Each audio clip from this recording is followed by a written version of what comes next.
Well, good morning, everyone, and welcome again to this week's Morning Coffee and a Thought, brought to you by Wings of Faith Ministries here in Sarnia, Ontario. It's great to be with you. I've got my coffee here.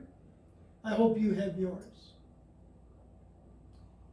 Today, I want to talk about a miracle of Jesus that was so profound that all four gospel writers record it. And that, of course, is the miracle of the feeding of the 5,000. But before we get to the miracle itself, I want to relate a story that I think resonates with this miracle. Many, many years ago, a pastor visited our church.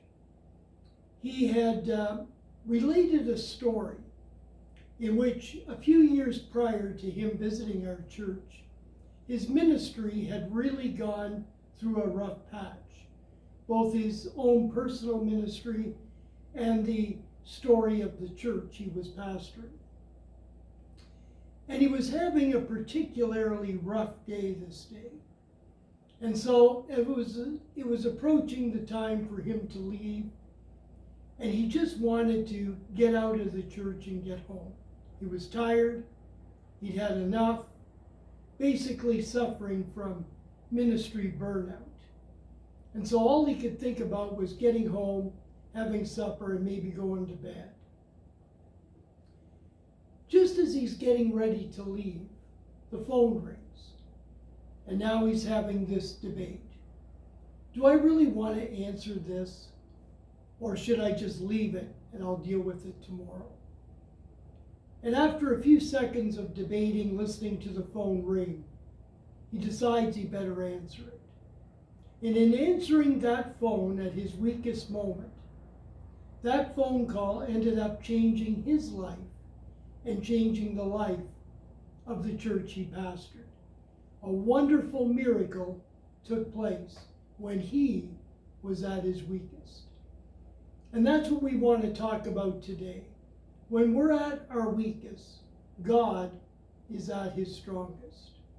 So we'll get back to our thought and our miracle in just a moment. First of all, we want to remind you that Morning Coffee and a Thought can be seen beginning at 1 o'clock on our YouTube channel on Fridays and on our Facebook page at 9 a.m. on Sunday mornings. Also, we have Journey of Insight, which Al and I are covering the foundational truths of the Christian faith. That comes out every Wednesday morning at 10 a.m. Also, if you have a prayer request, if you want any information or you want to make a donation to the ministry, you can do all of that by reaching out to us at wingsoffaithministries.ca. And if these videos or thoughts minister to you, we hope you would like and subscribe to our YouTube channel. So now, let's get back to our thought. As I said, the feeding of the 5,000 appears in all four Gospels, meaning that it was a profound miracle.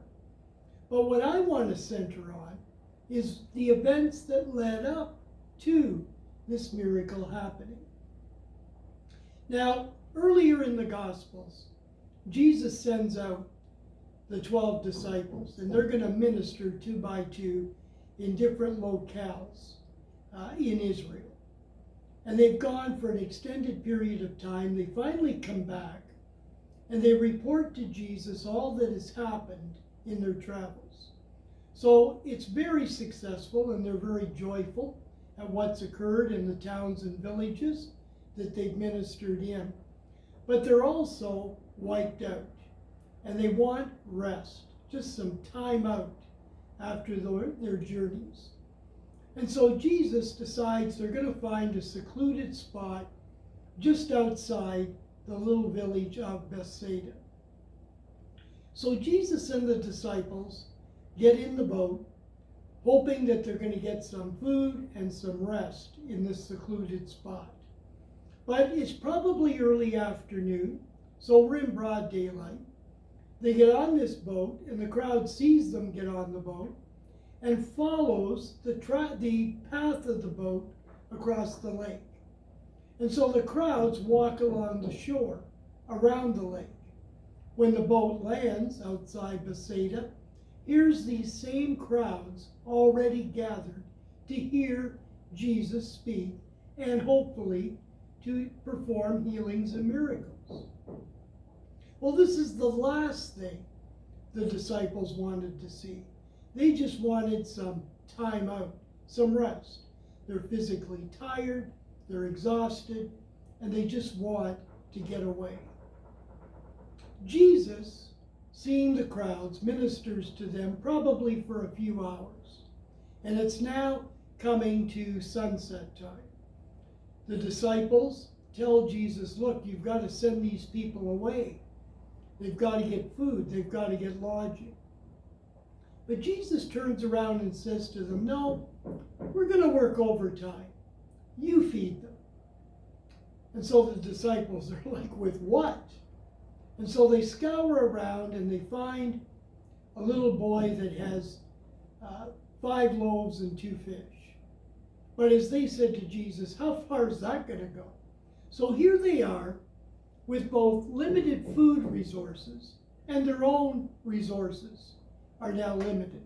They just wanted to get away. They're exhausted, they're tired, and they just wanted the day to end. Jesus tells them now to organize the crowd into 50s and 100s, have them all seated. In the meantime, he takes what limited food resources they do have, he blesses the food, and he begins to pass it out. And a tremendous miracle occurs where 5,000 men, plus women and children, are fed. Not only are they fed, but 12 basketfuls of bread pieces are picked up by the disciples following the meal.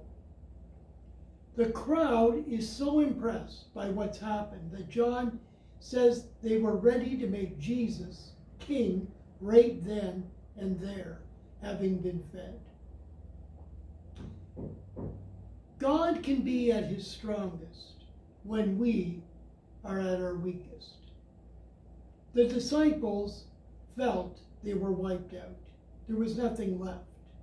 And along with themselves being wiped out, tired, and just wanting a rest and a time out, they had a very limited food resource.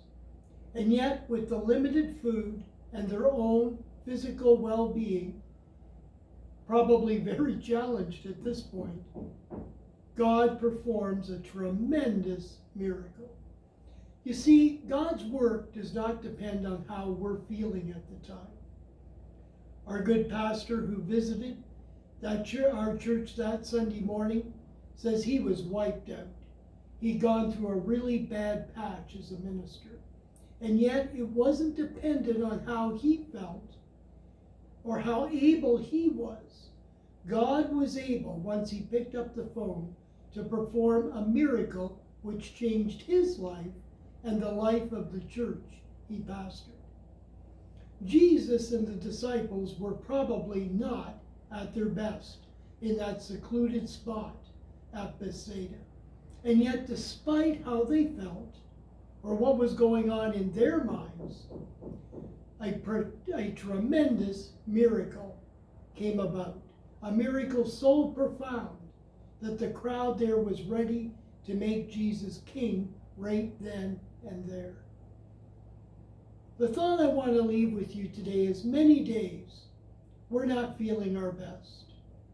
It could be any number of things that have gotten us down.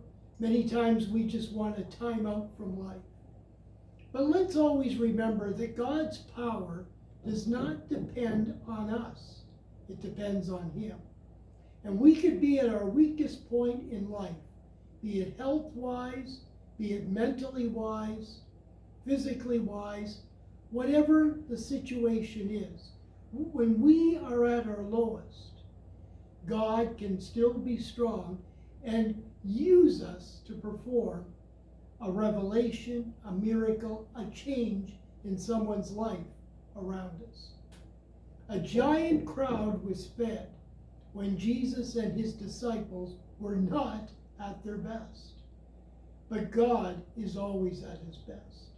Remember, when we are weak, he is still strong. That's the thought I want to leave with you on this Friday.